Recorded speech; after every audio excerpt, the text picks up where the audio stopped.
Hello friends, जे test number 3 के solution में आज लास्ट 6 क्वेश्चंस को सॉल्व करेंगे।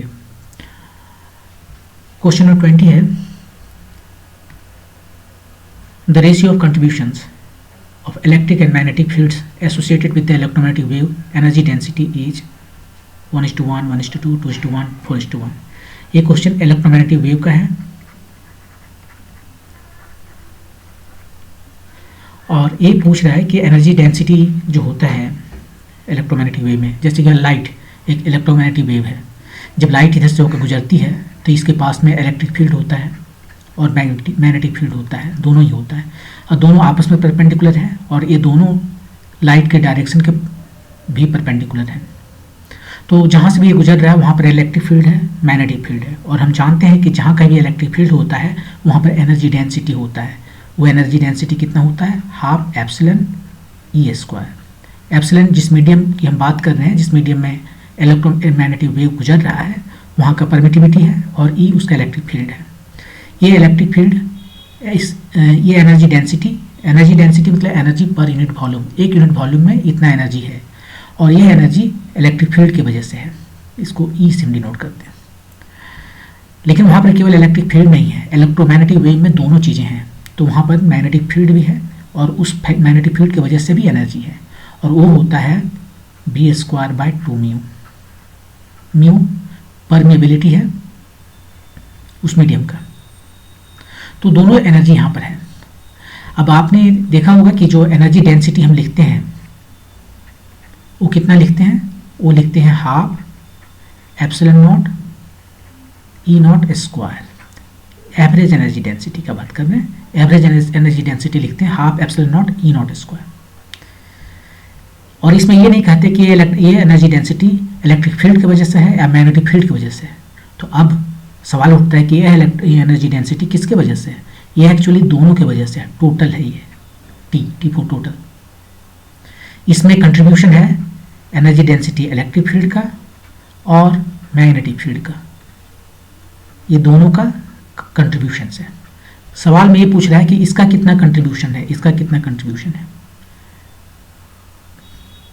क्या 50-50 कंट्रीब्यूशन है? तो एक हो जाएगा। यहाँ पर दिखा रहा है इसका डबल कंट्रीब्यूशन है, मतलब ये लगभग 67% है, ये 33% है ऐसे। या ये जो है सो 4 इस भाग इसका है, 1 भाग इसका है, मतलब ये 80% है, ये 20% है। कौन सा सही है? तो कॉमन सेंस यूज करेंगे तो बोलेगा दोनों तो ठीक ही है, बराबर होगा, यही होना चाहिए और आंसर भी वही है। लेकिन आप जान लीजिए कि इसी में दोनों का पार्ट है। ये जो इलेक्ट्रिक फील्ड की वजह से जो एनर्जी डेंसिटी है वो होता है 1/4 of epsilon naught E square और मैग्नेटिक फील्ड इसके वजह से जो होता है, मैग्नेटिक फील्ड की वजह से जो एनर्जी डेंसिटी है वह भी 1/4 b²2 म्यू नॉट। और ये जो है सो एक्चुअली इसको तो रहने देते हैं, यही जो है सो इतना होता है। यदि यहाँ पर E को B में आप कन्वर्ट करेंगे, कैसे कन्वर्ट करेंगे? अभी सब E0 चल रहा है यहाँ पर। E0 मतलब पीक वैल्यू, यहाँ पर ये पीक वैल्यू नहीं है। एक्चुअली इलेक्ट्रिक फील्ड यहाँ पर जो हम लिखते हैं इलेक्ट्रोमैग्नेटिक वेव में जो होता है वो होता है ये पीक वैल्यू और समथिंग cos ωt ऐसे। B जो है इसको भी लिख सकते हैं B0 cos ωt। ये यदि ωt है तो ये भी ωt होगा। डायरेक्शन, इसका डायरेक्शन यदि I में है तो इसका J में होगा और लाइट जा रहा है K में। ये लाइट का डायरेक्शन है K में मान लेते हैं, तो ये I और ये J में होगा। वही E0 और B0 यहाँ पर हम बात कर रहे हैं। और E तो ये पूरा है, E जो है सो टाइम के साथ डिपेंड करता है, टाइम डिपेंडेंट है। लेकिन E0 कांस्टेंट है, E0 उसका एम्पलीट्यूड है, मैक्सिमम वैल्यू है। तो इन दोनों को यदि आप ऐड करोगे एनर्जी डेंसिटी इलेक्ट्रिक फील्ड की वजह से और मैग्नेटिक फील्ड की वजह से, तो ये आ जाएगा, दोनों को ऐड कीजिए तो ये आ जाएगा 1/4 + 1/4 1/2 E0 स्क्वायर एप्सिलॉन नॉट, या फिर इसी को आप ऐसे लिख सकते हो। तो यहाँ पर 50-50% का कंट्रीब्यूशन है। लेकिन ये तो मैंने मोस्ट तक कर दिया कि 50% का कंट्रीब्यूशन। यदि आप खुद देखना चाहते हो तो ऐसे निकाल कर देख सकते हो। ये है एनर्जी डेंसिटी,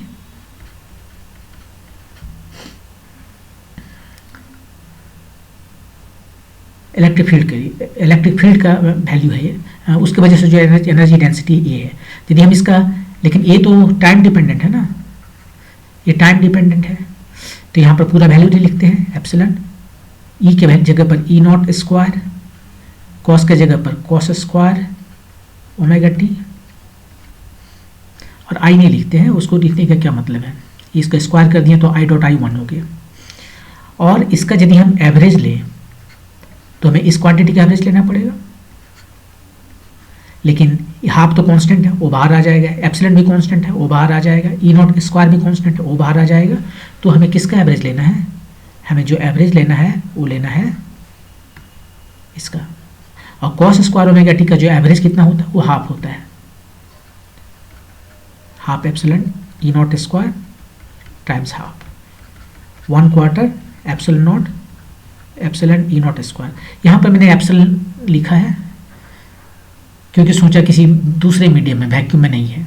यदि एयर वैक्यूम में है तो एप्सिलॉन जो है एप्सिलॉन नॉट के बराबर होता है, क्योंकि एयर का डायलेक्ट्रिक कांस्टेंट 1 है, वैक्यूम का 1 है। तो यदि आप वैक्यूम की बात करें, इधर हमने वैक्यूम की बात की तो हर जगह वैक्यूम ही कर देते हैं। नहीं, ये तो ठीक है, ये हर जगह वैक्यूम की बात कर देते हैं यहाँ पर, तो ये ऐसे हो जाएगा। और ये देखिए आ गया 1/4। वैसे ही आप यदि मैग्नेटिक फील्ड की वजह से जो एनर्जी डेंसिटी है उसको निकालेंगे, एग्जैक्टली सेम ये भी आ जाएगा वैसे ही 2 म्यू नॉट। ये दोनों सेम है, और दोनों को आप ऐड करोगे तो अपने आप यहाँ आ जाएगा। तो ये 50-50 का रेशियो होता है। ओके, मूव करते हैं नेक्स्ट क्वेश्चन पे। नेक्स्ट क्वेश्चन जो है सेक्शन बी से है, जिसमें कि आपको इंटेजर में आंसर देना है। यदि एग्जैक्ट इंटेजर है या नियरेस्ट इंटेजर जो है वो दोनों में आंसर देना है। पहला क्वेश्चन कहाँ से है पहले देखते हैं। The radius and radiated power of a star are 400 times and 4096 times respectively that of our sun. If the wavelength corresponding to the maximum radiation intensity is lambda m is equal to 579.6 nanometer for our sun, the temperature of the star is how much Kelvin? How many kelvins? Take Wien's constant b is equal to इतना यहाँ पर दिया है। देखिए question जो है सो radiation chapter से है। रेडिएशन हीट एंड थर्मोडायनेमिक्स में है, वहीं पर जो रेडिएशन है उसी से रिलेटेड है। ये क्वेश्चन क्या कह रहा है, क्वेश्चन कह रहा है कि रेडियस जो है, एक स्टार है हमारे पास, अपना सन है, ये अपना सन हुआ, और एक स्टार है, कहीं पर स्टार है बड़ा सा, उसको हम क्या कह दें, सन को तो एस बोल दिए, तो स्टार को कुछ और कह देते हैं, मान लीजिए ए कहते हैं। इसका रेडियस जो है हमारा जो सन है उससे 400 गुना ज़्यादा टाइम से बड़ा है, और दोनों कहीं लाइट एमिट कर रहा है, तो उसका जो इंटेंसिटी है लाइट का वो कितना है, ये 4096 टाइम ज़्यादा है स्टार का। इसका जो इंटेंसिटी है स्टार का वो हमारे सन से 4096 टाइम ज़्यादा है। इतना इंफॉर्मेशन दिया हुआ है।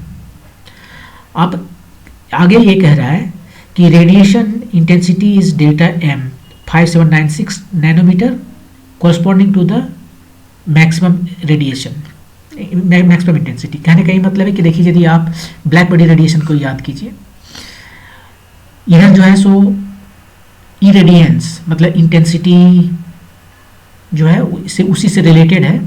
इधर इरेडियंस जो है उसको प्लॉट करें, और इधर हम लैम्डा को प्लॉट करें, वेवलेंथ को, और एक टेम्परेचर पर यदि हम प्लॉट करें तो कुछ ऐसे दिखता है,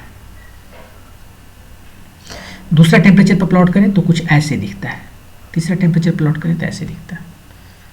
और ये टेम्परेचर इधर से बढ़ रहा है, इधर टेम्परेचर बढ़ रहा है, टेम्परेचर इधर जा रहा है बड़ा। ये जो मैक्सिमम दिख रहा है डेल्टा एम इसको कहते हैं। एक पर्टिकुलर वेवलेंथ पर एक पर्टिकुलर टेम्परेचर के लिए, T1 के लिए, T2 के लिए, T3 के लिए ये मैक्सिमम हुआ है। यहाँ पर ये दूसरा जो है डेल्टा एम, ये 2 के लिए है, ये 1 के लिए है, ये मैक्सिमम है। वैसे ही ये थर्ड के लिए है, डेल्टा एम थर्ड जो है सो टेम्परेचर 3 के लिए। वीएन जो है, वीएन का मतलब होता है वियना। वियना को डॉच में, जर्मन में वीएन कहते हैं। वहाँ पर वियना में जाएंगे आपको हर जगह वीएन नज़र आएगा लिखा हुआ। तो ये वीएंस, इसी नाम से एक आदमी था वीएंस, उसका डिस्प्लेसमेंट लॉ है। वो कहता है कि ये लैम्डा एम और इस टेम्परेचर में रिलेशन है। क्या रिलेशन है? ये इन्वर्सली प्रोपोर्शनल है। ये एब्सोल्यूट टेम्परेचर होना चाहिए केल्विन में। तो यहाँ पर एक कांस्टेंट दे देंगे B/T। ये जो कांस्टेंट है कहलाता है वीएंस कांस्टेंट। ये देखिए वीएंस कांस्टेंट B, उसका वैल्यू दिया हुआ है। तो यहाँ से हम सीधे देख सकते हैं कि लैम्डा एम टी जो है सो वीएंस कांस्टेंट है। और उसने बोला है कि ये जो हमारा स्टार है हमारे सन के लिए, हमारे सन के लिए यदि हम बात करें तो वहाँ पर क्या देखा गया है कि ये जो मैक्सिमम वैल्यू दिखता है, ये जो हम इस तरह से इरेडियंस बनाए प्लॉट किया है लैम्डा के भरोसे, तो जो मैक्सिमम लैम्डा पर ये इंटेंसिटी जो मैक्सिमम दिखता है किस लैम्डा पर दिखता है? 579.6 पर। तो इससे हमें पता चल जाएगा कि हमारा सन का टेम्परेचर कितना है, यहाँ से वीएस डिस्प्लेसमेंट लॉ से। ये लैम्डा हमें पता है तो टेम्परेचर पता चल जाएगा, क्योंकि बी एक यूनिवर्सल कांस्टेंट है, ये हमेशा कांस्टेंट है, चाहे हमारा स्टार हो, हमारा सन हो या कोई और स्टार हो, सबके लिए सेम है। तो यहाँ से हमें टेम्परेचर सन का मिल गया B/λm, हमारा सन का जो आया है। सो बी का वैल्यू कितना है?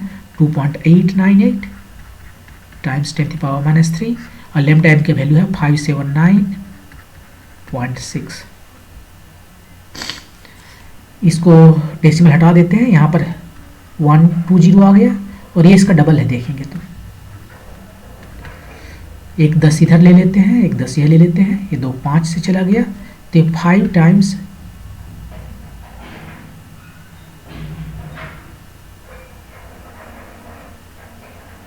5 टाइम्स, ये तो कुछ गड़बड़ है, 10⁻⁻⁶ कुछ गड़बड़ है, देखते हैं। गड़बड़ है कि इसमें नैनोमीटर है जो हमने लिखा नहीं। नैनोमीटर, यहाँ पर जो नैनोमीटर भी है मैंने नीचे में जो है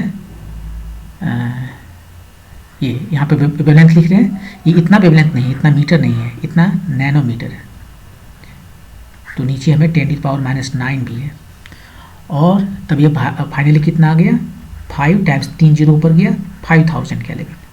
ये टेम्परेचर है हमारे सन का, इस डेटा से हमें मिला।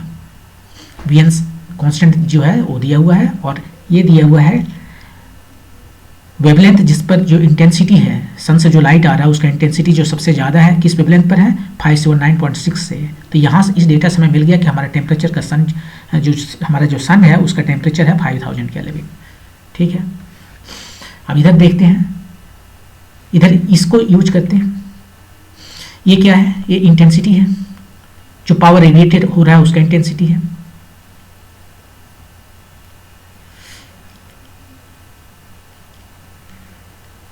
ये इंटेंसिटी नहीं है, ये पावर रेडिएटेड है, वो है P लिखना चाहिए इसे, पावर रेडिएटेड। तो पावर जो है सो कितना होता है? अब यहाँ पर जो है सो दूसरा लॉ आ रहा है, Stefan Boltzmann law. Stefan Boltzmann law, Boltzmann law, radiation का लॉ जो है सो उसका कहना है कि इससे जो पावर रेडिएट होता है, पावर वो होता है सब कांस्टेंट। एरिया, इसका जो एरिया है सरफेस एरिया, और टेम्परेचर इन केल्विन उसका पावर 4 होता है। तो यहाँ से हम कह सकते हैं कि PA वो स्टार का डिवाइडेड बाय P हमारे सन का, जो पावर रेडिएटेड हो रहा है फ्रॉम स्टार, और जो हमारा सन है उसका रेशियो क्या आएगा? ये सिग्मा आइगन कांस्टेंट है, स्टीफन बोल्ट्जमान कांस्टेंट है। ये एरिया को लिख सकते हैं पाई रेडियस स्क्वायर, और टेम्परेचर स्टार का टेम्परेचर नीचे एग्जैक्टली सेम चीज सन के लिए। और यहाँ से हमें ये रेशियो पता है तो हमें अपने आप पता हो जाएगा कि टेम्परेचर कितना है उस स्टार का, जो हमसे पूछा गया है, स्टार का टेम्परेचर कितना है।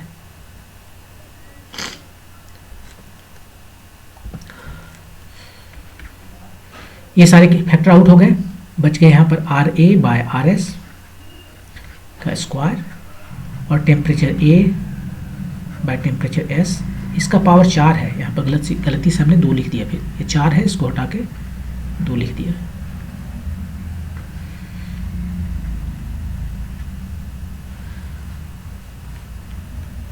ये वैल्यू कितना है, ये तो दिया हुआ है क्वेश्चन में 4096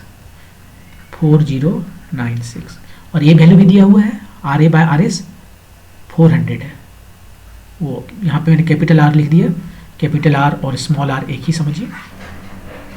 4096 और ये कितना था 400, राइट, 400 का स्क्वायर और ये टेम्परेचर है, इसका पावर 4। अब यहाँ से निकाल लीजिए ये कितना आ गया, temperature A by temperature S, इसका पावर 4 जो है वो हो गया 4096 और ये 4 का पावर 16, 4 to 0, ये हो गया। तो TA कितना हो गया, TA हो गया 4096 bye 16 times 10 to the power 4, ये टोटल का पावर 1/4 हो जाएगा, 1/4। इसको यदि कटता है तो काट लेते हैं, शायद कट जाए। 8 9 80 60 5 80 256 और 256 जो है सो किसका 4 से मल्टीप्लाई करें 4 बार तो कितना आएगा, 4 से नहीं आ रहा,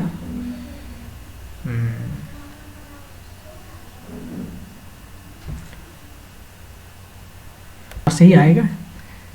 4 का पावर 4 256 बाई 10 का पावर 4 यहाँ है ऑलरेडी। तो ये हो गया 4 और ये हो गया 10, 4/10 आया और ये TS लिखना भूल गए, यहाँ पर TS भी है। तो फाइनली TA के वैल्यू कितना आ गया 4/10 टाइम्स TS 40%। ये TS कितना है 5000 केल्विन, उसका 40% 2000 केल्विन। ये टेम्परेचर है स्टार का, ये आपका आंसर है 2000 केल्विन। तो इसमें 2 कंसेप्ट काम कर रहा है। पहले तो ये काम कर रहा है कि वीएल्स डिस्प्लेसमेंट लॉ काम कर रहा है। ये लॉ कहता है कि यदि किसी भी सोर्स से यदि लाइट आ रहा है और एक पर्टिकुलर टेम्परेचर पर यदि हम देखें लाइट का, तो सोर्स का एक टेम्परेचर है उसी से लाइट आ रहा है, तो वहाँ पर जो लैम्डा है, बहुत सारे लैम्डा आएंगे, एक अकेला लैम्डा तो नहीं आएगा। कहने का मतलब बहुत सारे कलर होंगे और उन सारे कलर को यदि हम इस तरह से प्लॉट करें,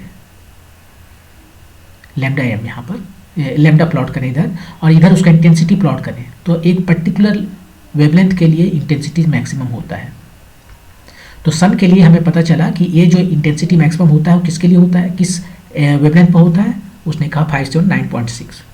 वीएल्स डिस्प्लेसमेंट लॉ लगाएं, ये है lambda m times T temperature in kelvin equal to B। ये यूनिवर्सल कांस्टेंट है जिसका वैल्यू आपको या तो पता दे देगा या आपको याद रखना होगा। याद रखने की जरूरत नहीं है, ये हमेशा बता दिया जाएगा। तो यहाँ से हमें टेम्परेचर मिल गया सन का। और फिर अब दूसरा जो पार्ट है इसका वो है स्टीफन बोल्ट्जमान लॉ रेडिएशन का, कि यदि कोई भी चीज़ रेडिएट हो रहा है, वहाँ से रेडिएशन आ रहा है, मान लीजिए आपका जो हीटर है, हीटर से लाइट बाहर आ रहा है या बल्ब है उससे लाइट बाहर आ रहा है, तो उससे जो पावर रेडिएट हो रहा है, एनर्जी पर सेकेंड जो आ रहा है वो कितना होता है, वो होता है एक सब कांस्टेंट सिग्मा, उसका एरिया, इसका जो सरफेस एरिया है और इसका जो टेम्परेचर है इन केल्विन उसका पावर 4 के बराबर होता है। तो इस लॉ को जो है यूज किए और इसमें दिया हुआ है रेशियो कि ये जो रेशियो है पावर रेडिएशन का जो रेशियो है स्टार से सन का वो 4096 है। इसी में ये स्टीफन बोल्ट्जमान लॉ को लगाए और हमें यहाँ पर एक वैल्यू आया इस तरह से, और टेम्परेचर सन का जो है ऑलरेडी निकाले हुए हैं, इसको सिंप्लीफाई करके हमें उसका वैल्यू निकल जाता है। मूव करते हैं नेक्स्ट क्वेश्चन पर। यह रे ऑप्टिक्स से क्वेश्चन है। ये मोनोक्रोमेटिक लाइट, एक कलर वाला लाइट, मतलब एक वेवलेंथ वाला light, incident one face of an equilateral prism. Equilateral prism है, ये हम उसका क्रॉस सेक्शन दिखा रहे हैं। प्रिज्म है, मत समझिए कि जस्ट 2 डिमेंशनल चीज़ है, वो 3 डिमेंशनल चीज़ है, लेकिन ये हम उसका क्रॉस सेक्शन दिखा रहे हैं। ये आगे इधर होगा, ये देखिए ऐसे होता है। हम जस्ट क्रॉस सेक्शन दिखा रहे हैं इसका, कहीं से भी इसको ऐसे कट कर दिया, ये क्रॉस सेक्शन आया। ये इक्विलेटरल प्रिज्म है, मतलब सारे एंगल 90 डिग्री है, तो ये जो ए है उसको भी 60 डिग्री कहते हैं। इसको हम यूज करेंगे, ये जो वर्टेक्स है यहाँ पर ये बेस है, इसको हम यूज करेंगे। द रिफ्रैक्टिव इंडेक्स कितना दिया है, इसका जो मटेरियल है वो ग्लास का बना हुआ है और रिफ्रैक्टिव इंडेक्स वो x/√3 दिया है। किस चीज़ का बना है पता नहीं, और x का वैल्यू बताना है। The refractive index of the prism for the deviation to be minimum, यहाँ से जो डेविएशन होगा, जैसे यहाँ से लाइट चला ऐसे और लाइट जाकर वो रिफ्रैक्ट किया और फिर बाद में इमर्ज कर गया इधर से, तो ये जो यहाँ से अब जाना था इसको इधर, यदि ये प्रिज्म नहीं होता तो जाता इधर, प्रिज्म की वजह से अब ये जा रहा है इधर, तो कितना ये डेविएट कर गया, ये डेविएट कर गया लैम्डा, ये डेविएशन है। इस डेविएशन को मिनिमम होना चाहिए, इसको मिनिमम होना चाहिए, तो उस केस के लिए x का वैल्यू क्या होगा, तो इसका मिनिमम होने के लिए एक म्यू का पर्टिकुलर वैल्यू चाहिए, उसी के लिए मिनिमम होगा। अब आपको पता होना चाहिए कि ये डेविएशन मिनिमम कब होता है। डेविएशन जो है सो मिनिमम तब होता है जब सिमेट्री मेंटेन किया जाता है। सिमेट्री मेंटेन किया जाता है, इसका क्या मतलब है, इसका मतलब ये है कि लाइट जिस तरह से जा रहा है उसी तरह से बाहर आना चाहिए। कहने का ये मतलब है कि लाइट का जो एंगल ऑफ इंसिडेंस है वही एंगल ऑफ इमर्जेंस होना चाहिए, इसको आई प्राइम कहते हैं। एक यहाँ बना लेते हैं फ्रेश, इधर से लाइट गया इधर से निकल आया, ये अच्छा नहीं बना।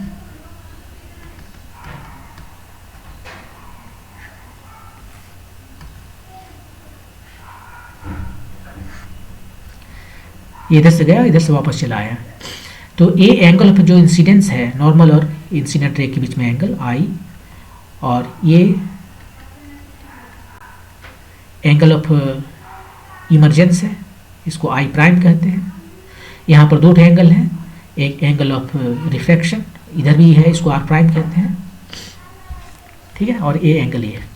तो इसको मिनिमम होने के लिए क्या होना पड़ेगा, सिमेट्री होना पड़ेगा। सिमेट्री होने का मतलब है जितना एंगल ऑफ इंसिडेंस है उतना ही, यहाँ पर लिखते हैं, उतना ही एंगल ऑफ इमरजेंस होगा।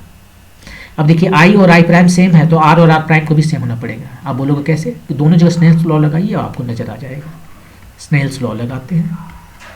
स्नेल्स लॉ क्या कहता है कि एक मीडियम से दूसरे मीडियम में जब हम जाते हैं तो प्रोडक्ट ऑफ रिफ्रैक्टिव इंडेक्स और sine of angle of incidence या रिफ्रैक्शन जो कुछ भी उसके पास आए, एंगल बिटवीन नॉर्मल और इंसिडेंट या रिफ्रैक्टिव जो भी है उसके लिए। तो इस मीडियम से उस मीडियम में जा रहे हैं, इस मीडियम का रिफ्रैक्टिव इंडेक्स कितना है, एयर है तो 1 है, साइन यहाँ पर एंगल ऑफ इंसिडेंस आई है। इस मीडियम में गए रिफ्रैक्टिव इंडेक्स म्यू हुआ, एंगल ऑफ रिफ्रैक्शन यहाँ आर है तो साइन आर। इस जगह पर लगाएं तो सेम चीज़ यहाँ पर करें तो यहाँ पर mu times sine R prime is equal to 1 times sine I prime. अब आई और आई प्राइम ये दोनों इक्वेशन को देखिए, आई और आई प्राइम यदि सेम हो गया, ये दोनों तो सेम हो गया, ये आई है ये आई प्राइम है, तो इसका आर एच एस इसका एल एच एस सेम हो गया, तो ये दोनों भी आपस में सेम हो जाएंगे। म्यू सेम हो गया मतलब आर और आर प्राइम सेम हो गया, तो इसका कहने का मतलब है आर और आर प्राइम सेम हो गया। यही सिमेट्री का मतलब है, और ये जब सिमेट्री मेंटेन किया जाएगा तभी ये मिनिमम होगा। और यहाँ एक और भी बात है कि ये आर और आर प्राइम जो है इसका सम ये एंगल ऑफ प्रिज्म के बराबर होता है। बहुत ईजी है, आप देख सकते हो, ये देखिए 90 डिग्री है, ये भी 90 डिग्री है, ठीक है, 180 हो गया। अब ये दोनों को ऐड करने पर कितना आएगा, 180 आना चाहिए, राइट। तो ये कितना एंगल हो जाएगा, ये हो जाएगा 180 डिग्री माइनस ए, और ये तीनों को सम करेंगे तो कितना आएगा 180।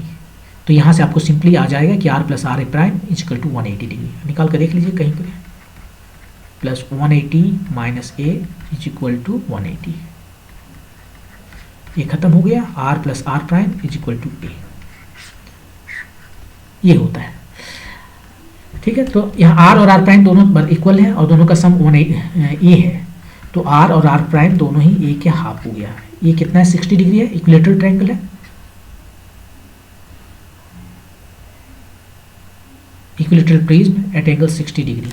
नहीं, ये एंगल ऑफ इंसिडेंस है शायद, हाँ ये तो एंगल ऑफ इंसिडेंस है। आई भी 60 दे दिया है उसने, ठीक है, आई भी 60 दे दिया है, और यहाँ पे ए भी 60 है, तो ये आ गया 60/2 सो 30 डिग्री है। और ये कब आया, ये आया सिमेट्री मेंटेन करने पर, मतलब जब डेविएशन मिनिमम है तब आर और आर प्राइम का वैल्यू दोनों ही सिर्फ 30 डिग्री के इक्वल है। और क्वेश्चन में दिया हुआ है कि ये आई जो 60 डिग्री है। यदि आई 60 डिग्री है तो यहाँ से या तो इक्वेशन 1 या इक्वेशन 2 किसी से भी निकाल सकते हैं। यहाँ से निकाल लेते हैं। ये साइन 60 डिग्री, म्यू हमें पता करना था। ये साइन आर कितना है, ये 30 डिग्री है, साइन 30 डिग्री, और म्यू का वैल्यू इस तरह से आ गया। साइन 60 का मतलब स्क्वायर रूट 3/2 और साइन 30 का मतलब हाफ, तो ये आ गया स्क्वायर रूट 3, वैल्यू आया स्क्वायर रूट 3। यहाँ पर जो बोला है कितना है, x बाय स्क्वायर रूट 3, तो उसी टर्म में लाना पड़ेगा। स्क्वायर रूट 3 नीचे ऊपर से मल्टीप्लाई कर देते हैं, ऊपर में 3 आ गया, नीचे स्क्वायर रूट 3 आ गया। इसको कंपेयर कर लेते हैं x बाय स्क्वायर रूट 3 से, जो जिससे मुझे कंपेयर करना है यहाँ पर x बाय स्क्वायर रूट 3 से, और आंसर आ गया x कितना है 3, ये 3। तो इस क्वेश्चन में ये कहा गया है कि हमारे पास एक इक्विलेटरल ट्रायंगल है। यदि इक्विलेटरल ट्रायंगल है तो एंगल ऑफ प्रिज्म 60 डिग्री है, बाकी दो एंगल में 60 डिग्री है। और उसने ये कहा कि रिफ्रैक्टिव इंडेक्स कितना होगा मिनिमम डेविएशन के लिए। तो मिनिमम डेविएशन के लिए सिमेट्री होना चाहिए, और सिमेट्री का मतलब है angle of incidence, angle of emergence दोनों इक्वल होगा। और ये दोनों इक्वल होने का मतलब है ये आर और आर प्राइम दोनों इक्वल होगा। और लेकिन हम ये भी जानते हैं कि आर और आर प्राइम का सम जो है सो ए के इक्वल होता है, एंगल ऑफ प्रिज्म के इक्वल होता है। और इस केस में इक्विलेटरल ट्रायंगल होने की वजह से एंगल ऑफ प्रिज्म 60 डिग्री है, और ये दोनों का सम 60 डिग्री है, और लेकिन दोनों आपस में इक्वल है जो सिमेट्री से मिला, और इसलिए ये दोनों के वैल्यू जो है 30 डिग्री हो गया। अब आर और आर प्राइम का वैल्यू 30 डिग्री हो गया, तो स्नेल्स लॉ या तो यहाँ पे या यहाँ पे किसी एक जगह पर लगाइए। देखिए यहाँ पर हमने लगाया है, किसी एक जगह पर लगाइए तो हमें आपको अपने आप म्यू का वैल्यू निकल जाएगा। और क्वेश्चन में कहीं पूछा यदि आप चाहते तो वो मिनिमम एंगल कितना है, डेविएशन कितना है, वो भी निकल जाएगा। डेविएशन कितना होता है, ये जो डेविएशन है, थोड़ा ज्योमेट्री आप करेंगे तो पता चलेगा, I plus I prime minus A, ये डेविएशन होता है। एक्चुअली ये होता है I plus I prime minus R plus R prime, और ये आर प्लस आर प्राइम तो ये है, तो दोनों सेम है।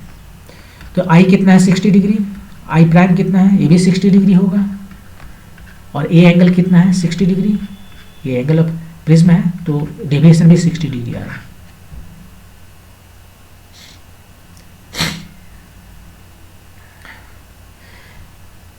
यहाँ से एक और भी फार्मूला है, उसको भी यूज कर सकते थे यदि आप चाहते तो। एक फार्मूला ये है कि म्यूज का जो वैल्यू लिखते हैं, यदि डेविएशन मिनिमम है तो यहाँ पर साइन मिनिमम डेविएशन बाय 2/2, ये फार्मूला यूज कर सकते हैं। यहाँ पर को क्या क्या यूज किया गया है, ये मिनिमम डेविएशन और म्यू का वैल्यू यूज किया गया है। ऑफकोर्स एंगल ऑफ प्रिज्म भी है, तो म्यू का वैल्यू यहाँ पर हमें पहले पता चल चुका है, कितना है म्यू का value square root 3। Sine delta M यदि हमें पता करना है तो यहाँ से भी कर सकते थे। ये 60 डिग्री है तो ये हो गया साइन 30, साइन 30 का मतलब हाफ। तो यहाँ से आप देख सकते हो कि LHS में आया स्क्वायर रूट 3/2, और इधर कितना है साइन लैम्डा m/2 प्लस 1, तो ये भी साइन 60 ही है, ये 60 हुआ 60 डिग्री। तो ये वाला टोटल जो है 60 आ गया, तो डेल्टा एम कितना आया,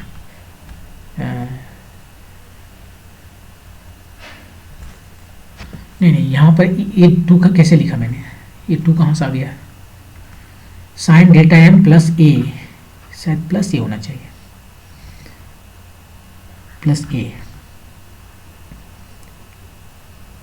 प्लस ए है, तो ये हो गया delta M plus a/2 equal to 60। तो यहाँ से डेल्टा ए कितना आया, 60 टाइम्स 2 120 माइनस ए, और ए तो 60 है तो ये 60 आ गया। तो यहाँ से भी वही वैल्यू आएगा, ये फार्मूला यूज कीजिए या ये फार्मूला यूज कीजिए, 60 डिग्री आता है। ओके, मूव करते हैं नेक्स्ट क्वेश्चन पे। The annular region between two concentric circles of radii a and b is greater than a has volume charge density rho r is equal to a by r square। ये जो area दिख रहा है यहाँ पर जो charge density है वो है a by r square, where r is the distance from the center, centre से इसका डिस्टेंस है। यहाँ पर जो है इसका डेंसिटी, चार्ज डेंसिटी, चार्ज हर जगह सेम नहीं है, अलग अलग है। ये point charge plus Q is placed at the centre, centre पर जो है सो प्लस क्यू चार्ज रख दिया गया है। For A is equal to इस वैल्यू के लिए the electric field in the annular region varies as 1/r, the value of X is how much. वो कह रहा है कि इसके भीतर में जितने भी पॉइंट्स है ये एनुलर रीजन में, वहाँ पर ये किस तरह से वैरी कर रहा है इलेक्ट्रिक फील्ड। इलेक्ट्रिक फील्ड जो एनुलर रीजन है उसमें वैरी कर रहा है 1/r। ठीक है, ए का वैल्यू कितना है q/4π a to the power x, x का वैल्यू बताना है। यदि a का value q/4π a to the power something है तब जाके ए ई प्रोपोर्शनल जाता है कैसे 1/r, कहाँ पर एनुलर रीजन में। तो हमें x का वैल्यू बताना है। तो हमें क्या करना है, हमें एक्चुअली इलेक्ट्रिक फील्ड निकालना है इसके बीच में, एनुलर रीजन है वहाँ पर इलेक्ट्रिक फील्ड निकालना है। और इलेक्ट्रिक फील्ड कैसे निकालें, सबसे पहले हम गॉसियन सरफेस कंसीडर करते हैं जो सिमेट्रिक हो। गॉसियन सरफेस हमेशा सिमेट्रिक होता है, ये बन नहीं रहा सिमेट्रिक, लेकिन सोच लीजिए कि सिमेट्रिक है। इसका रेडियस r है, इसका रेडियस r है, ये गॉसियन सरफेस है। इस गॉसियन सरफेस पे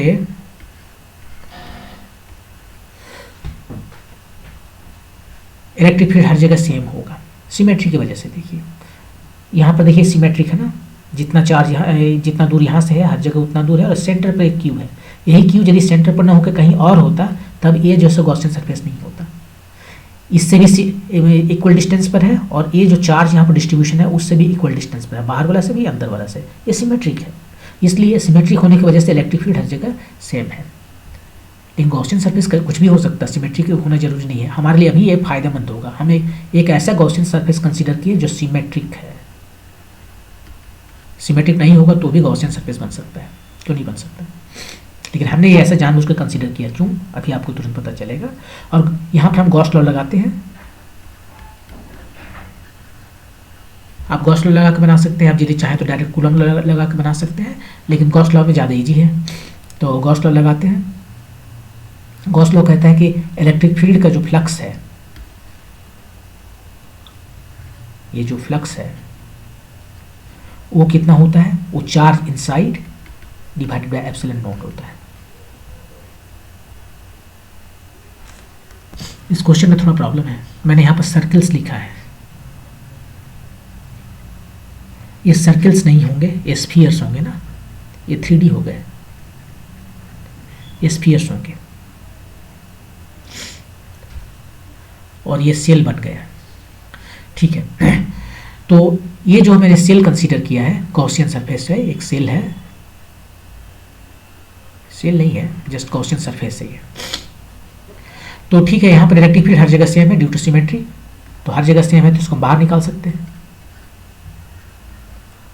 और ये दोनों के बीच में एंगल कितना है, इलेक्ट्रिक फील्ड और ds के बीच में एंगल कितना है। इलेक्ट्रिक फील्ड यहाँ से किधर जाएगा, इधर जाएगा, बाहर जाएगा, रेडियली आउटवर्ड जाएगा। और जो ds है, सरफेस एरिया जो है, सरफेस एरिया किधर होता है, वो भी रेडियली आउटवर्ड होता है। आप यहाँ पर कोई भी सरफेस एरिया ले लीजिए, ऐसे ये पॉइंट यहाँ पर है, तो ये जो सरफेस एरिया है इस पर परपेंडिकुलर होता है इसका डायरेक्शन। ये जो एस वेक्टर की हम बात करेंगे इस पर परपेंडिकुलर होता है। और यहाँ पे इलेक्ट्रिक फील्ड भी बाहर जा रहा है, इलेक्ट्रिक फील्ड इधर बाहर जा रहा है, और ये सरफेस एरिया भी उधर ही है, तो दोनों के बीच में एंगल कितना है, 0। तो डॉट प्रोडक्ट खत्म हो गया, क्योंकि E dot D S cos 0 होता है, कॉस 0 यहाँ 1 हो गया। और ए कितना है, इसको भी हटा देते हैं, Q inside by epsilon naught E, इसका सरफेस एरिया कितना हुआ 4πr²। जो गॉसियन सरफेस हमने कंसीडर किया है उसका रेडियस है r, तो सरफेस एरिया हुआ 4πr²। अंदर में कितना चार्ज है, अंदर में एक चार्ज है ये q, और दूसरा चार्ज है स्मॉल q बोल रहे हैं। वो स्मॉल q क्या है, स्मॉल q है ये एनुलर रीजन में जो चार्ज है, एनुलर रीजन में चार्ज है हर जगह, वो चार्ज है, उसको निकालना पड़ेगा कैलकुलस यूज करके। इसको भी रखते हैं, बस q निकालना है तो अपने आप इलेक्ट्रिक फील्ड निकल जाएगा, और तब हमारा यहाँ पर कंपेयर कर लेंगे कि ए के किस वैल्यू के लिए, ए के वैल्यू कितना रखे कि ये 1/r वेरी करे। तो अब हमारा काम केवल बचा है इस q को निकालना। चार्ज कितना है, इस q को छोड़कर, जैसे चार्ज तो यहाँ से स्टार्ट हुआ ना, इधर चार्ज है नहीं, यहाँ पर एक पॉइंट चार्ज है q, और यहाँ से चार्ज स्टार्ट हुआ और उसका डेंसिटी दिया हुआ है, ऐसे जा रहा है। तो हम निकालते हैं कि उसको चार्ज कितना होगा, एक यहाँ अलग फिगर बना लेते हैं।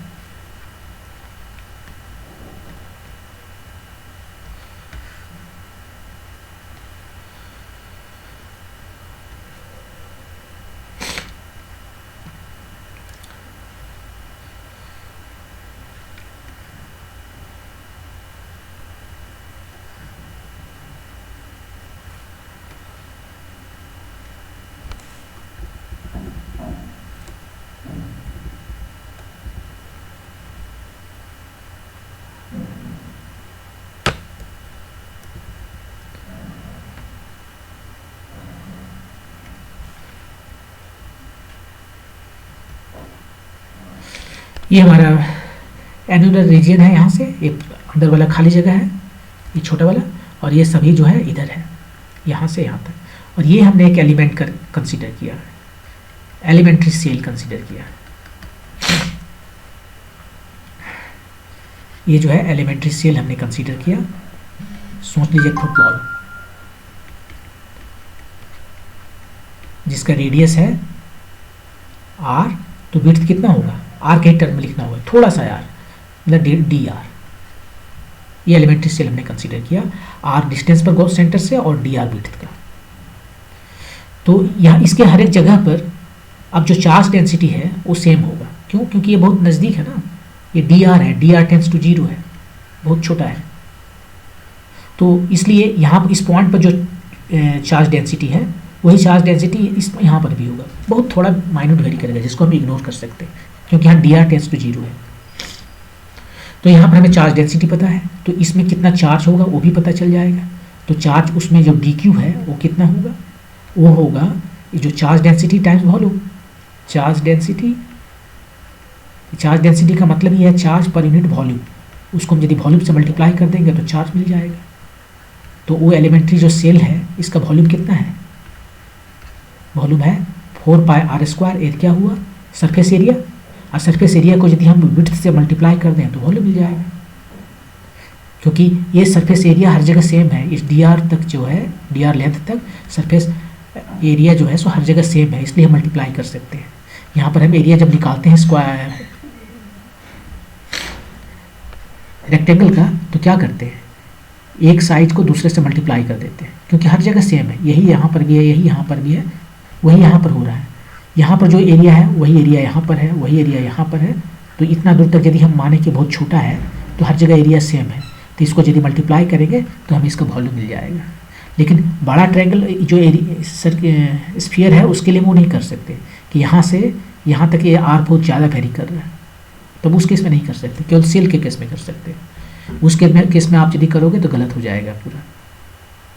जैसे आप कह सकते हो कि छोटा ले लेता हूँ, इसका है 4πr² और ये जो है कैपिटल आर है, चाहे कितना इसको बोलेंगे, अब जो भी बोले कैपिटल आर, ऐसे करोगे तो गलत हो जाएगा। तो एनीवे चार्ज डेंसिटी कितना दिया है, चार्ज डेंसिटी दिया हुआ है a/r², चार्ज डेंसिटी यहाँ दिया हुआ है, ये वाला सिग्मा रो आर था, a/r² दिया है। और क्यू निकालना है, इसको हमें इंटीग्रेट कर देना है। आर कहाँ से कहाँ तक जाएगा, आर यहाँ से जाएगा, ये कितना था, ए से बी तक जाएगा, देख लीजिए। आर कहाँ से जाएगा, यहाँ से यहाँ तक जाएगा, ए से बी तक। इधर चार्ज डेंसिटी नहीं है, इधर कोई चार्ज है ही नहीं, जो भी चार्ज है इधर है, चार्ज डेंसिटी इधर है। तो आर ए से लेकर बी तक जाएगा, ये हमें क्यू पता चल गया। क्यू एक बार पता चल जाए तो यहाँ पर इसको वैल्यू रख देंगे और उसके बाद में हम देख लेंगे कि यहाँ ये ए के टर्म में आएगा, और तब देख लेंगे कि ए का कौन सा वैल्यू रखने के बाद में ए वैरी करता है EH1/r, कहीं लिखा है ये यहाँ पर ई वैरी कर रहा है H1/r। तो ठीक है, यहाँ पर हम चलते हैं इसको, एक ए अभी जो है सो इसको रहने देते हैं, ए के वैल्यू क्या लिखेंगे बाद में देखेंगे, लेकिन ए आर पर डिपेंड नहीं करता, इसलिए इसको बाहर निकाल सकते हैं। 4π ये भी बाहर निकाल लिए, ये r² ये तो खत्म हो गया, ये dr बचा, dr मतलब r, उसका इंटीग्रेशन लिमिट रखते हैं a times 4π b minus A.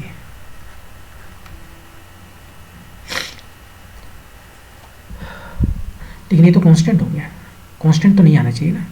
Actually हमें कौन सा चार्ज निकालना चाहिए, चार्ज ये हमने निकाला जो चार्ज वो ए से लेकर बी तक निकाल दिया, वो तो मुझे नहीं ज़रूरत है ना। चार्ज यहाँ पर जो क्यू है वो कहाँ से कहाँ तक है, यहाँ से लेकर ये जो हमारा गॉसियन सरफेस है उसके पहले तक का है जिसका रेडियस आर है।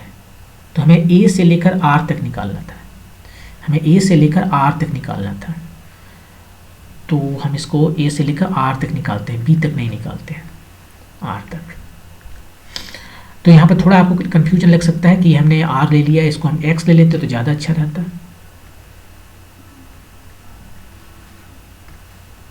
दूसरा वेरिएबल ले लेते हैं क्योंकि आर हमारे लिए अभी एक नंबर है। यहाँ पर ये एक्स हमने लिया और ये डी एक्स विड्थ इसका लिया, तो ये हो गया डी एक्स और ये हो गया एक्स, यहाँ भी हो गया एक्स। अब बाकी कोई चेंज नहीं होने वाला है, ये एक्स वेरी कर रहा है ना कि आर, बाकी सब जैसे के तैसे हैं। ठीक है, ये बी नहीं रहेगा, आर हो जाएगा, आर।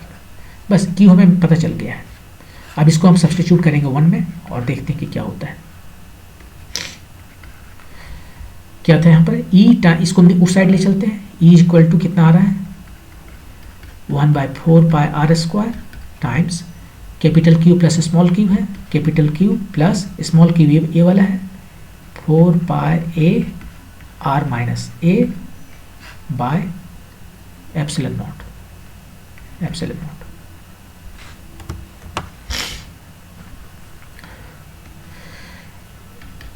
हमें किससे मतलब है, हमें देखना है कि ई किस तरह से वैरी कर रहा है, राइट।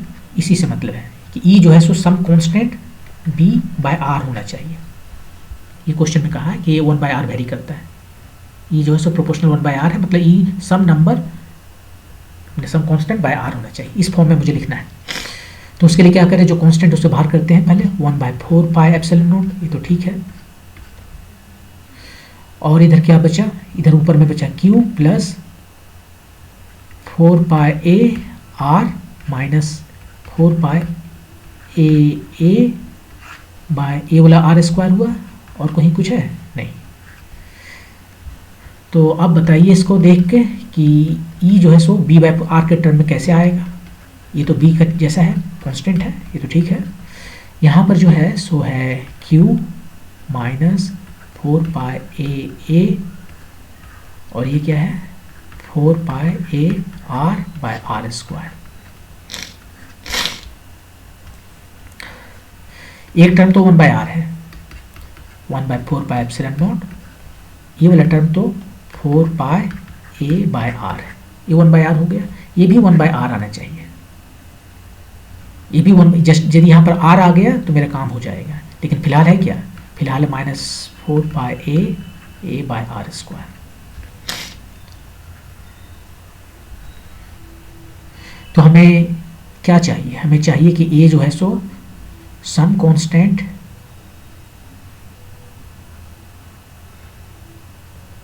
टाइम्स आर होना चाहिए, और नहीं तो सबसे आसान तरीका है कि ये टर्म ही खत्म कर देते हैं, ये टर्म ही खत्म कर देते हैं। तब तो ये आ गया 1 बाय आर के रूप में। और इसको खत्म करने के लिए क्या करना पड़ेगा, ये तो 0 नहीं हो सकता, ये वाला टर्म 0 हो जाएगा। क्यू माइनस 4 पाई ए ये हो गया 0। यदि ए 0 हो गया तो ये टर्म ही खत्म हो गया। अब 1 बाय आर स्क्वायर है ही नहीं, क्या बचा, केवल 1 बाय आर आ गया।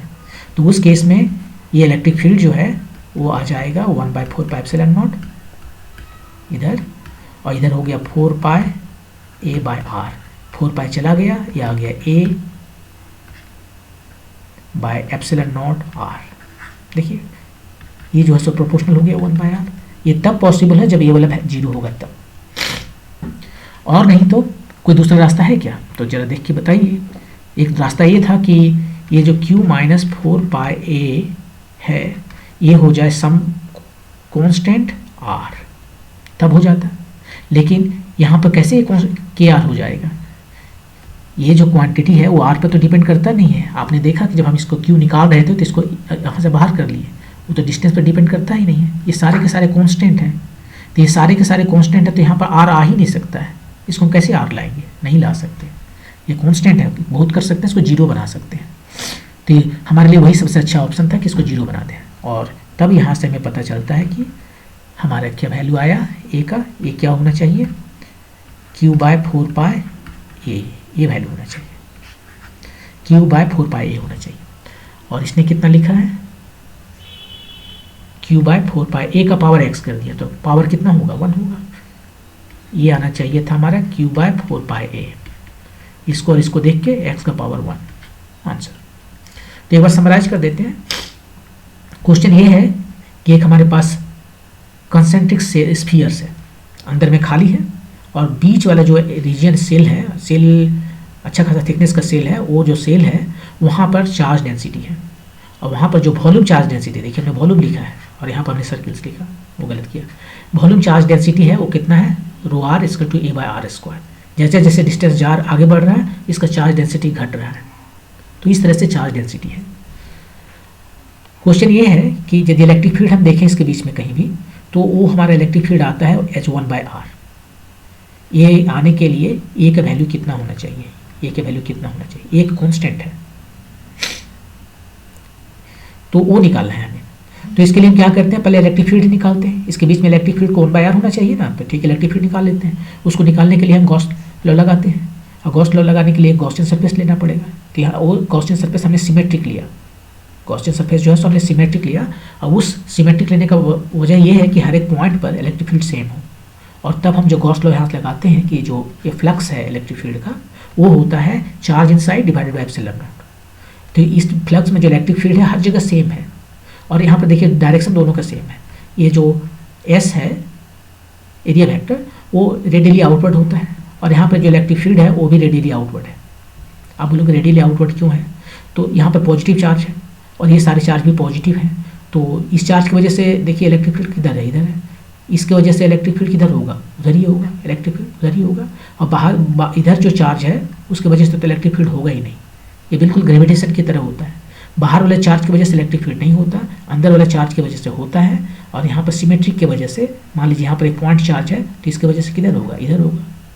यहाँ वाला जो दोनों है वो काउंटर बैलेंस करके इधर ही लाएगा, एक इधर एक इधर, इधर काउंटर बैलेंस करके इधर ही लाएगा, इसलिए रेडियली आउटवर्ड होगा।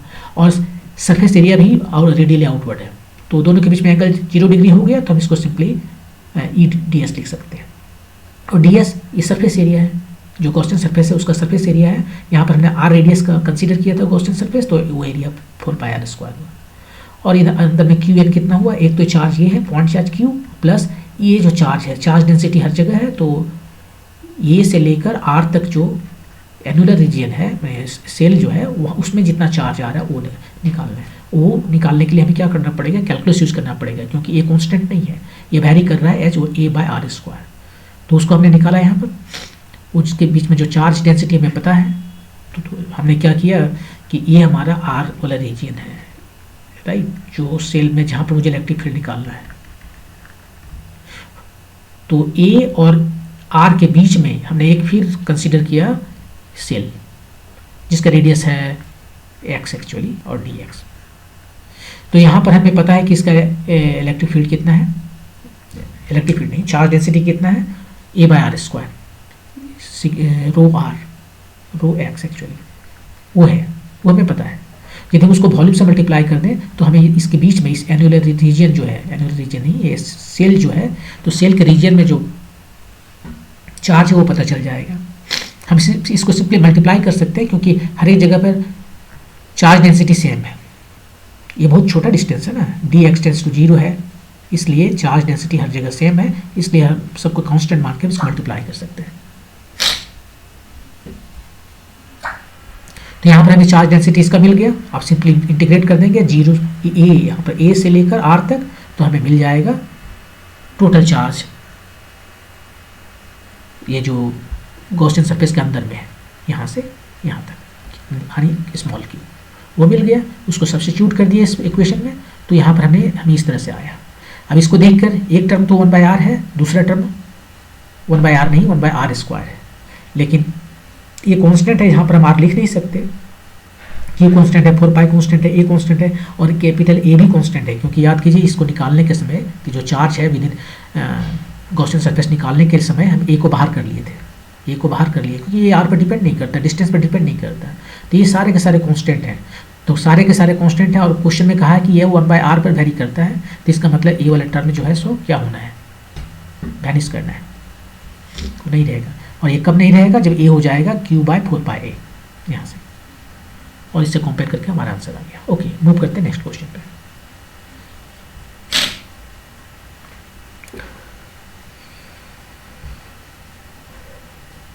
यहाँ पर म्यूचुअल इंडक्टेंस बताना है, तो ये क्वेश्चन मैग्नेटिक इलेक्ट्रोमैग्नेटिक इंडक्शन का है, इलेक्ट्रोमैग्नेटिक इंडक्शन का है। क्वेश्चन क्या है,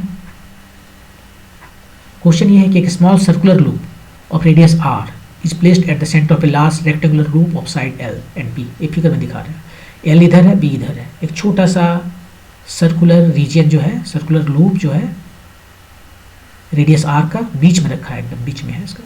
बोथ लूप्स आर कोप्लेनर, ठीक है, एक ही प्लेन में है, दोनों मान लीजिए स्क्रीन के प्लेन में है। And there centres coincide, centre दोनों का यहाँ पर है, ये सर्किल का सेंटर है और रेक्टेंगल का सर्कल क्या, रेक्टेंगल का सेंटर क्या होगा, जहाँ उसका दोनों डायगोनल कट करता है। The mutual inductance capital M निकालना है, mutual inductance of this system निकालना है, कितना होगा। इसने निकाल कर दे दिया है और पूछ रहा है एक्स का वैल्यू कितना होगा, कहाँ है एक्स, इधर है, स्क्वायर रूट ओवर एक्स का वैल्यू बताना है। तो म्यूचुअल इंडक्टेंस निकालने के लिए हम क्या करते हैं, हम कैसे निकालते हैं म्यूचुअल इंडक्टेंस। म्यूचुअल इंडक्टेंस निकालने के लिए हमें क्या करना होता है, नाम ही है म्यूचुअल, एक दूसरे के साथ मिलकर जो भी काम करना है। तो यहाँ पर एक में करंट फ्लो कराएंगे, दोनों में से किसी एक में हम करंट फ्लो करेंगे और दूसरा में देखेंगे कि उसका क्या इफेक्ट हो रहा है। कौन सा इफेक्ट देखेंगे, हम देखेंगे फ्लक्स, इलेक्ट्रिकल फ्लक्स कितना उसमें जनरेट हो रहा है।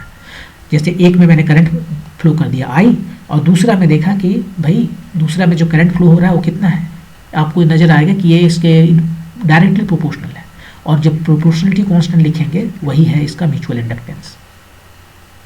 ये डिपेंड करता है ज्योमेट्री पर, किस तरह से ज्योमेट्री है दोनों लूप का, उस पर डिपेंड करता है M। तो फाई इक्वल टू MI से हम निकालेंगे। अब दोनों में से किस में हमें करंट डालें, हमें सोच समझ कर करंट डालना पड़ेगा। क्या है कि म्यूचुअल इंडक्टेंस निकालने के लिए यहाँ पर फाई निकालना होगा।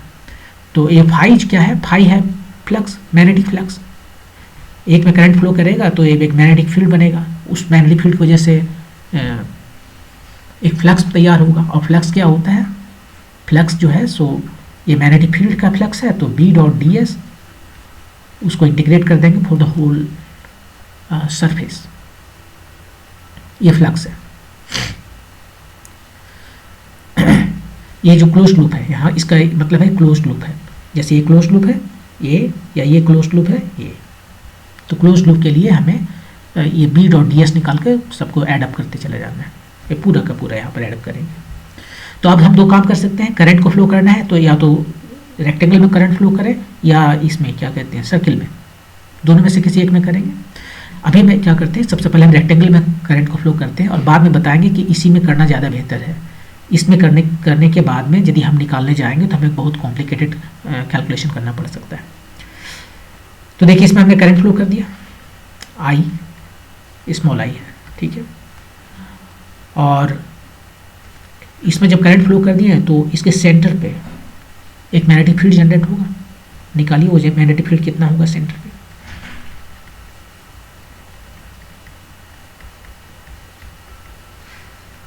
ये करंट इधर से गया, इधर से गया, इधर से गया, इधर से गया, ठीक है। अब यहाँ पर मैग्नेटिक फील्ड निकालिए, इस O पर निकालना होगा उसे, कितना होगा। अब इसके लिए यहाँ पर हम ले चलते हैं आपको, एक फाइनाइट लेंथ का वायर है जिसमें करंट I फ्लो कर रहा है और यहाँ पर जो है ये दोनों सेम डिस्टेंस रहने दीजिए, चाहे डिस्टेंस रहे सेम है ना, क्या फ़र्क पड़ता है।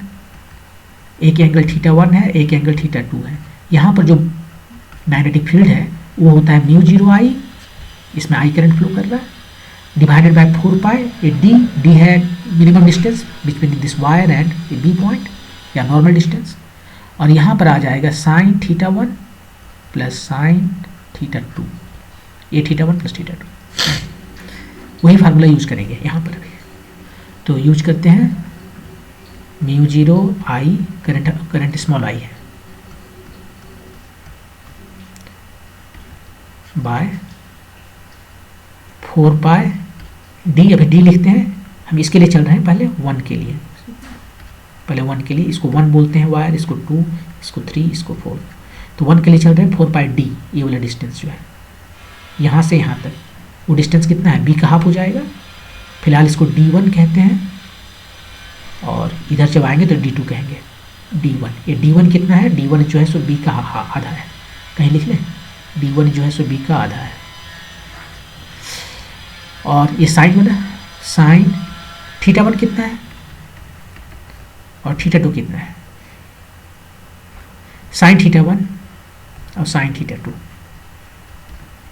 μ0 I/4π लिख ही देते हैं इसको b/2। साइन θ1 ये है θ1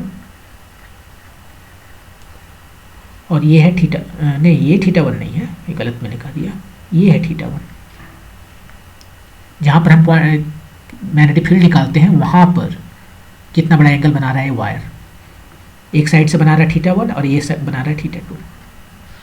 अब इसको देख के बताइए, साइन θ1 यहाँ से निकाल सकते हैं ना, साइन θ1 परपेंडिकुलर ये हो गया, ये कितना है L/2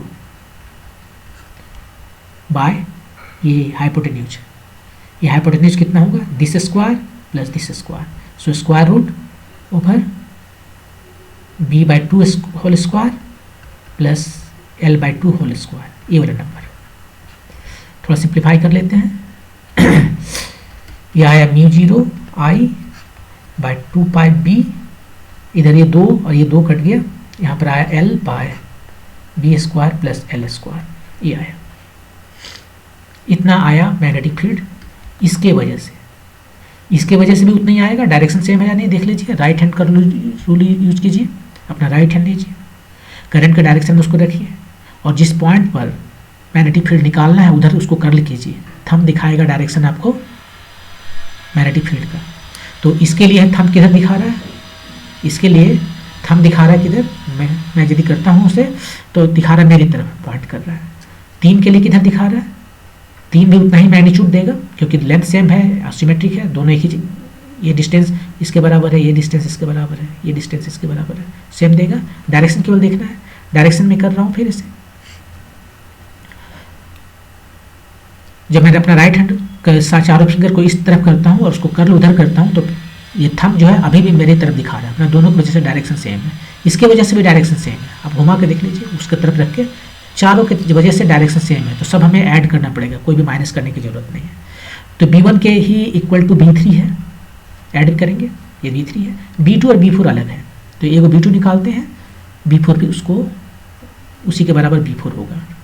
एग्जैक्टली सेम चीज़, कुछ भी अलग नहीं करना है, 4π। अब d यहाँ पर कितना आ जाएगा, डिस्टेंस कितना है इसके लिए देख रहे हैं, तो ये वाला डिस्टेंस है, ये है L/2, ये d2 डिस्टेंस जो कि L/2 है, वो यहाँ पर लिखेंगे L/2। और यहाँ पर फिर क्या है, इधर साइन θ3 प्लस साइन θ4, θ3 θ4 कौन है, ये हो गया θ3 और ये वाला एंगल हो गया θ4। अब साइन θ3 यहाँ से देख के बता सकते हैं, ये परपेंडिकुलर बाय हाइपोटेन्यूज, दोनों ही सेम है, μ0 I/2πl। साइन θ3 यहाँ से कितना आया, परपेंडिकुलर जो कि b/2 है और हाइपोटेन्यूज वही वाला है जो पहले निकाले थे, b/2 हाइपोटेन्यूज पहले जो निकाले थे वही है, ये वाला सेम, इधर भी कोई फर्क नहीं है दोनों में। रुकिए, यहाँ पर मैंने केवल इसी को निकाला है, इसको तो निकाला ही नहीं, राइट, इसको निकाला नहीं, कहाँ निकाला, तो यहाँ 2 से मल्टीप्लाई करना चाहिए, राइट, वो मैंने किया नहीं, तो 2 से यहाँ मल्टीप्लाई कीजिए, तो ये 2 हो गया, बस एक ही जगह, बस इतना ही। तो यहाँ पर भी वही चीज़ है एक्चुअली, फिर b/2 whole square plus L/2 whole square, simplify कीजिए इसको, μ0 I/2πl और ये हो गया b/√b² plus L² multiply by 2, ये 2 टर्म है, 2 μ0 I/2πl b/√b² प्लस L²। और यही टर्म जो है सो b4 के भी वजह से होगा, ये b2 है और b4 दोनों सिमेट्रिक है, ये B2 है, ये B4 है। तो इसकी वजह से मैग्नेटिक फील्ड निकल गया। अब सबकी वजह से मैग्नेटिक फील्ड कितना होगा ऐड करना है। B1 के वजह से, B2 के वजह से, B3 के वजह से, B4 के वजह से। हम कह सकते हैं twice of B1 plus B2। B1 और B3 की वजह से सेम है, वैसे B2 और B4 की वजह से सेम है, तो डबल कर देते हैं और दोनों को ऐड करते हैं। ये देखिए यहाँ पर है, इधर है, ये है। ये कितना हो गया 2 mu 0 I by 2 pi B, 2 mu 0 I by 2 pi B. अच्छा नहीं, बी नहीं, जस्ट 2 पाई लिखेंगे, वही कॉमन है। एक में बी है और इधर क्या है square root over B square by L square, उसको भी कॉमन कर लेते हैं। जो कॉमन होता है उसको कॉमन कर लेते हैं। पहला टर्म में क्या बचा, पहला टर्म में बचा यहाँ से, ये है ना, राइट है, यहाँ से बचा बी बाई एल, नहीं ये वाला नहीं है ना, ये वाला है, किधर है, ये L by B, L by B. और यहाँ पर क्या बचा B by L, B by L. ये दो तो चला गया, तो 2 म्यू 0 I बाई पाई, ये हो गया L square plus B square by B L, और ये टर्म यहाँ पर भी है B square plus L square. तो इसको हम लिख सकते हैं, ये इसके साथ में एक बार कट गया तो लिख सकते हैं 2 mu 0 I by pi B L, ये सब नीचे हो गया, और ये हो जाएगा square root over L square plus B square. ठीक है, तो इतना मैग्नेटिक फील्ड आ गया यहाँ पर हमारा। इसी को जो है सो सब्स्टिट्यूट करते हैं यहाँ पर फाइजिकल टू एम आई में, ताकि एम निकल जाएगा। एम कितना हो जाएगा यहाँ से देख लीजिए, और अभी तो निकालना रुकिए, अभी तो बी निकाला हमने, अब उसका जो फ्लक्स निकालिए पहले, तो फ्लक्स निकाल लेते हैं। पहले फ्लक्स जो निकालते हैं, कहाँ पर फ्लक्स निकालना है, हमने करंट किस में पास किया 1 में, फ्लक्स निकालना है 2 में, फ्लक्स जो है सो 2 में निकालना है। अब यहाँ पर देखिए क्या है कि बहुत छोटा है, उस क्वेश्चन में ही कह दिया है कि ये जो बहुत छोटा है इसके रेस्पेक्ट में, तो इसके हर एक पॉइंट पर मैग्नेटिक फील्ड वही होगा जो सेंटर पे है, क्योंकि बहुत छोटा है, r टेंड्स टू 0 है। तो हम क्या करते हैं, फ्लक्स कैसे निकालते हैं, फ्लक्स निकालते हैं उसको मल्टीप्लाई कर देते हैं एरिया से, राइट, BS होता है फ्लक्स। तो B जो है B0 है, और एरिया इसका क्या है, किसका एरिया, जहाँ पर हम फ्लक्स निकाल रहे हैं, वो छोटा सा जो दिख रहा है, ये जो छोटा सा दिख रहा है सर्किल, वहाँ पर उसका एरिया। तो ये फ्लक्स निकल गया थ्रू, ये फ्लक्स जो है सो किसके अंदर में है, ये सर्किल के अंदर में जो फ्लक्स है, सर्किल से होकर कितना फ्लक्स बाहर जा रहा है, ये है। अब बी नोट का वैल्यू रख देते हैं, बी नोट का वैल्यू यहाँ पर देखिए कितना है 2 mu 0 I, 2 mu 0 I by pi B L square root over L plus P square pi R square, इतना आ गया। ये पाई तो चला गया,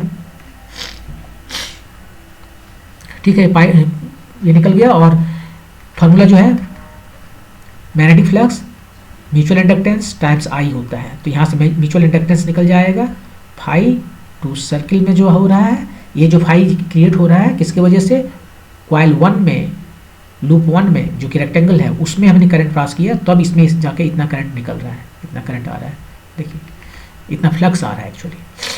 अब फ्लक्स यदि चेंज होगा तो इसमें भी करंट फ्लो करेगा बाय आई यहाँ से, तो इसमें आई से डिवाइड कर देंगे, जो बच गया सो देखिए यहाँ पर 2 mu 0 by B L R square square root over L square plus B square, ये एम का वैल्यू है। इससे कंपेयर करते हैं, pi naught R square by L B, इतना इतना देख लीजिए यहाँ से, इसको कॉपी कर लेते हैं यहाँ से और हम ले चलते हैं वहीं कंपेयर करने के लिए, यहाँ पर लाते हैं। देखिए कंपेयर कीजिए, देखिए क्या किया, 2 है, म्यू 0 आर स्क्वायर है, mu 0 R square by L B है, एल बी है, और square root over L square plus B square है। यहाँ स्क्वायर रूट ओवर एक्स है, यहाँ पर 2 है, तो एक्स कितना होना चाहिए 4, वही आपका आंसर है, ये 4। तो इस तरह से म्यूचुअल इंडक्टेंस निकाल सकते हैं। ये क्वेश्चन थोड़ा ज़्यादा लेंदी हो गया, ज़्यादा कैलकुलेशन इन्वॉल्व हो गया, लेकिन इससे आपका कंसेप्ट क्लियर हो जाएगा। क्या है कि एग्ज़ाम में इतना कॉम्प्लिकेटेड नहीं देगा, वो सिंपली यूजुअली क्या करेगा, एक सर्किल दे सकता है, क्योंकि सर्किल का वजह से मैग्नेटिक फील्ड यहाँ पर निकालना आसान है। अब आते हैं हम जो पहले स्टेटमेंट बोले थे कि हम करंट किसी में भी पास कर सकते हैं और म्यूचुअल इंडक्टेंस निकाल सकते हैं। जैसे अभी हमने यदि इसमें करंट पास किए तो म्यूचुअल इंडक्टेंस निकालना काफ़ी आसान हो गया, क्योंकि यहाँ पर मैग्नेटिक फील्ड हर जगह सेम है। अब यदि उल्टा करें, ये जो छोटा वाला जो सर्किल है उस लूप में हम करंट पास करें और तब हम फ्लक्स निकालें, ये जो रेक्टेंगल में कितना फ्लक्स पार कर रहा है, तो वो कॉम्प्लिकेटेड हो जाएगा और भी ज़्यादा। कैसे? क्योंकि देखिए यहाँ पर जो करंट फ्लो कर रहा है, अब हर एक जगह पर कहाँ कितना मैग्नेटिक फील्ड प्रोड्यूस हो रहा है वो बड़ा मुश्किल काम है। यदि एक सर्किल की वजह से सेंटर पर निकालना आसान है, लेकिन इधर बाहर में कैसे निकालें? तो बाहर में निकालने के लिए आपको एम्पियर्स लॉ लगाना पड़ेगा, मतलब तो कॉम्प्लिकेटेड हो जाता है, तो उसको यूज करना बेकार है। यूजुअली जो बाहर वाला जो लूप है उसी में हम करंट फ्लो करते हैं और अंदर वाले लूप में मैग्नेटिक फील्ड जो है कैलकुलेट करते हैं। और यूजुअली इसमें जो है सो अंदर वाला जो लूप है वो छोटा दिया जाता है, ताकि आप यह कह सको कि हर जगह मैग्नेटिक फील्ड सेम है। वरना जब यहाँ पर फ्लक्स निकालने लगोगे, यदि हर जगह ये लास्ट में जो फ्लक्स निकाल रहे हैं यहाँ पर बी एस सिंपली कर दिए, यदि ये बी एस ना करके हमें कहें कि ये इस तरह से है, बी एस है, बाहर नहीं कर सकते। बी भी फंक्शन है आर का और एस जो है सो जो है वो तो है ही। तो उस केस में क्या है कि ये मुश्किल हो जाएगा निकालना, इसको बहुत ये ऑलमोस्ट इम्पॉसिबल हो जाएगा, तो हम वो नहीं करते। यूजुअली जो बाहर वाला लूप है उसी में हम करंट फ्लो करते हैं और अंदर वाला जो लूप है उसमें फ्लक्स निकालते हैं और उसके बाद में फाइव इक्वल टू एम आई से ये फाइव टू ये करंट है I1 में, फर्स्ट लूप में करंट है, और लूप ये जो फ्लक्स निकाल रहे हैं वो सेकंड लूप में, तो यहाँ पर जो आता है वो M है, I1 छोड़ के जो भी आया वो M है। ओके, मूव करते हैं नेक्स्ट क्वेश्चन पे। ये semi circle shaped wire is carrying current I is to 10 ampere. ठीक है, 10 एम्पियर जा रहा है इसमें current. The radius of semi circle is 10 centimetre. This wire is placed in a region of magnetic field B is equal to 2 Tesla as shown in the figure. The direction of the magnetic field is coplanar with the wire. The force on the RST is F is equal to half an Newton. तो देखिए ये field जो है इधर magnetic field है, दोनों एक plane में है, दोनों हमारे स्क्रीन के प्लेन में है। ठीक है, और ये तो एक्जैक्टली सेम डायरेक्शन हो गया। यदि ये एक्स हम इसको बोले तो फील्ड है एक्स में, बी जो है वो सम वैल्यू B0 I है ऐसे। और अब जो इस पर फोर्स लग रहा है, देखिए यहाँ पर जो है लॉरेंज फोर्स लगता है, लॉरेंज फोर्स नहीं, यदि किसी भी करंट कैरिंग वायर है, करंट कैरिंग कंडक्टर है और वहाँ पर मैग्नेटिक फील्ड में यदि वो रहता है तो वो फोर्स फील करता है, right. F equal to IL cross B, इस फार्मूला से यदि आप फार्मूला याद करें तो ये L जो है लेंथ है वो करंट का, करंट जिसमें जा रहा है उस मेटल का लेंथ है, I उसमें जो करंट फ्लो कर रहा है, और ये जिस मैग्नेटिक फील्ड में रखा हुआ है, तो L क्रॉस B। अब यहाँ पर L क्रॉस B देखिए, L किधर है, अब L का डायरेक्शन, तो L का डायरेक्शन का मतलब है जिधर करंट फ्लो कर रहा है, यहाँ पर इधर है, यहाँ पर इधर है, यहाँ पर इधर, हर जगह इधर इधर इधर है, तो फोर्स कितना लगेगा। लेकिन आप याद कीजिए किसी भी मैग्नेटिक फील्ड में यदि मैग्नेटिक फील्ड इधर है, ठीक है, तो ये जो सर्किल है उसमें कितना लगता है, 0।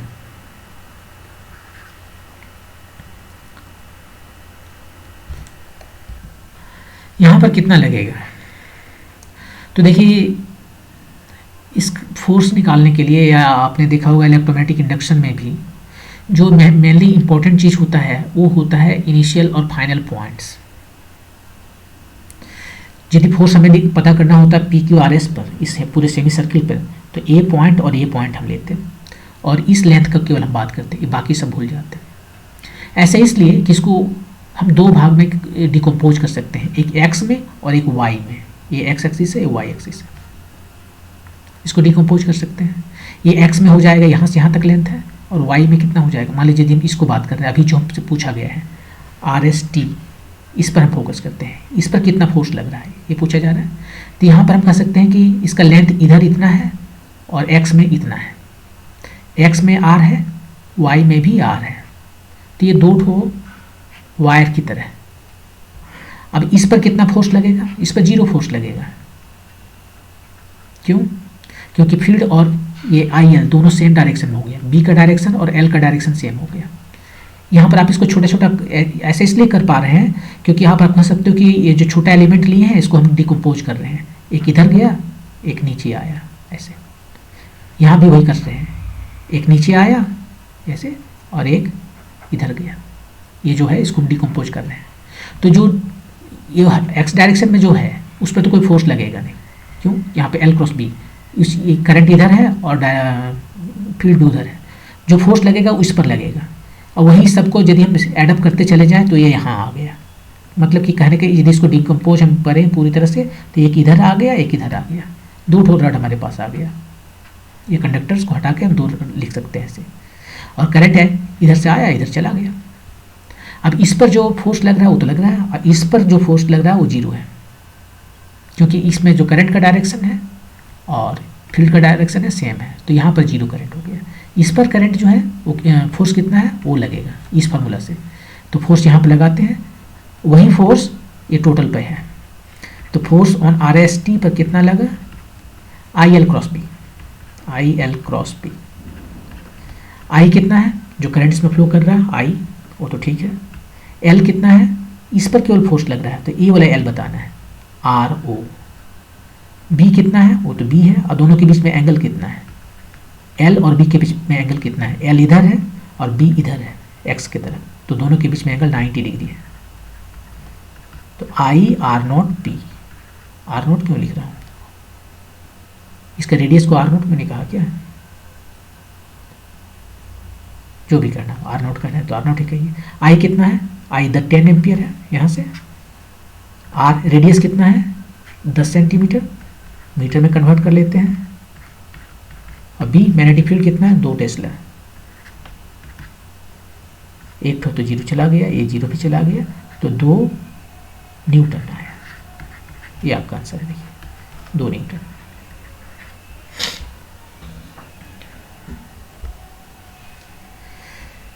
यहाँ पे इसको थोड़ा और क्लियर करने के लिए हम बता देते हैं कि मान लीजिए फील्ड इधर है, मैग्नेटिक फील्ड, और यहाँ पर हमने एक रॉड ऐसे रख दिया है, इसमें करंट जा रहा है, करंट आई जा रहा है। इस पर कितना फोर्स लगेगा? पहले वो देखिए। फोर्स इस पर जो लगेगा आई एल क्रॉस बी। आप डायरेक्शन भी निकाल सकते हो, ये राइट हैंड का रूल यूज करके। ये ए क्रॉस बी का बात है, यहाँ पे मैथमेटिक्स वेक्टर अलजेब्रा है, ए क्रॉस बी, उससे डायरेक्शन आपको पता चलेगा। तो फोर्स लगेगा आई, इसमें जो करंट फ्लो कर रहा है, एल इसका लेंथ, बी ये मैग्नेटिक फील्ड जो है, और डायरेक्शन जो है दोनों के बीच का एंगल, उसका साइन यहाँ पर 90 डिग्री है। तो यहाँ आ गया कुछ वैल्यू आया आई एल बी। यदि एक ऐसे होता हमारे पास रड, इसमें करंट आई जा रहा है, तो यहाँ पर कितना फोर्स लगता है? यहाँ लगता है आई एल बी साइन, दोनों के बीच का एंगल, ये बी का और आई का दोनों का एंगल 0 डिग्री है, तो ये 0 हो गया। अब यदि ये दोनों का कॉम्बिनेशन होता, मान लेते वायर ऐसे है, इसमें करंट ऐसे बह, तो फिर फोर्स कितना लगेगा? I L cross B sine theta. यही है चीज लिख रहे हैं। आई कितना है? आई, इसका लेंथ कितना है? एल, बी तो बी है, और साइन थीटा ये बी का डायरेक्शन है, राइट। ये वाला एंगल साइन थीटा कितना है? Sine theta L sine theta कितना आएगा? इसका प्रोजेक्शन आएगा हेलो, ये वाला आएगा, परपेंडिकुलर डायरेक्शन में जो इसका डिस्टेंस है वो आएगा I L sine theta B. I L जो है सो परपेंडिकुलर डायरेक्शन में, बी के परपेंडिकुलर जो डायरेक्शन में एल है वो आई एल बी है। यहाँ पर सेम चीज़ हम यहाँ पर कर रहे हैं। इस पर कितना फोर्स लग रहा है? यहाँ पर देखिए बहुत नाइसली ये स्ट्रेट लाइन है, लेकिन वो स्ट्रेट लाइन जैसा नहीं है, लेकिन कोई फर्क नहीं पड़ता। इसका जो प्रोजेक्शन लेंगे, एक इधर आता है एक इधर आता है, ये पैरेलल हो गया मैग्नेटिक फील्ड के, इसलिए कोई करंट नहीं, कोई फोर्स नहीं लगेगा। ये परपेंडिकुलर है, मैग्नेटिक फील्ड के परपेंडिकुलर है, उसी पर फोर्स लगता है। देखिए यहाँ पर फोर्स कितना? करंट टाइम्स लेंथ जो परपेंडिकुलर डायरेक्शन में है बी के, टाइम्स बी। तो बी के परपेंडिकुलर डायरेक्शन में यही लेंथ है, तो उस लेंथ को लेंगे जो हमने लिया है यहाँ पर आर नॉट, और बी, बस ये निकल गया ऐसे। यदि आपसे पूछे कि एस से लेकर टी तक कितना लगेगा, जैसे मान लीजिए ये क्वेश्चन है, उसी को हम यहाँ पर ऐसे कर लेते हैं। रुक जाइए, इसको ठीक से बनाते हैं पहले। अब देखिए इधर मैग्नेटिक फील्ड का डायरेक्शन है और इसमें करंट आई फ्लो कर रहा है। ये हमारा सेंटर है, इसको P कहते हैं, इसको Q कहते हैं, और ये यहाँ पर मान लीजिए हमारा कोई पॉइंट R है, ये S और ये T है। ये जो लूप है, ये जो आर्क है, इस पर कितना फोर्स लग रहा है, RST पर। फोर्स बताना है RST पर। मान लीजिए ए एंगल थीटा हम दे देते हैं, थीटा। तो फिर क्या करना होगा, इसी को रिजॉल्व करेंगे हम दो डायरेक्शन में, एक अलोंग दिस फील्ड का डायरेक्शन में जो कि x यहाँ पर ले लेते हैं, और दूसरा y जो कि इस पर परपेंडिकुलर है, इधर b का डायरेक्शन है। तो इसको हम रिजॉल्व करें, कैसे रिजॉल्व कर सकते हैं, यहाँ से परपेंडिकुलर ड्रॉ करते हैं।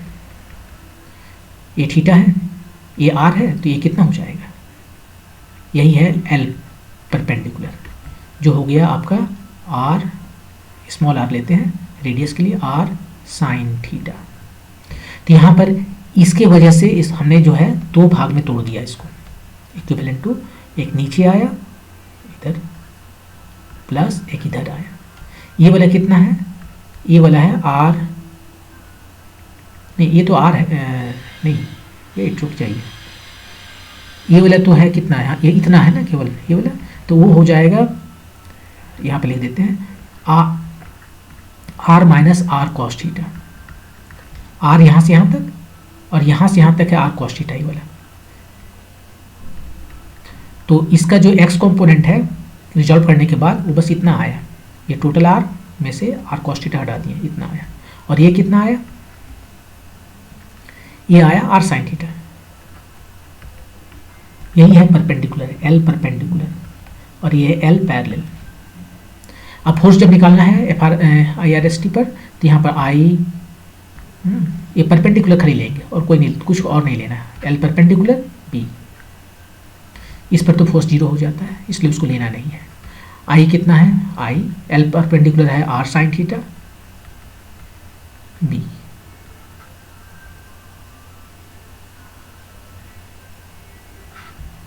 यही आपका आंसर है।